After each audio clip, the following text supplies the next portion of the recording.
Salam asla, ne tersen, ne var ne yok. Asla bak, sağ o dediğim heyvanlar bak bunlardır. Tertemiz 360 baş heyvandır. 360 baş. Baba bunlar görsən bak, hamısı bak belə qızıl yelin birinci, ikinci qarnı olan heyvanlardır. Heyvanın 200 dənəsinin ağzında quzu dişləri var. Bak bunların hamısı tey birinci qarnı şişəkdir. Tey. Bak bozlar görsən bak qızıl yelin bak belə birinci qarnı, ikinci qarnı. Bak bunlar görsən bak. Bak bunun hələ heç biri doğmayır.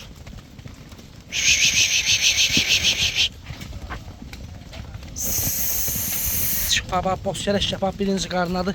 Vot qızıl yelin. Hey!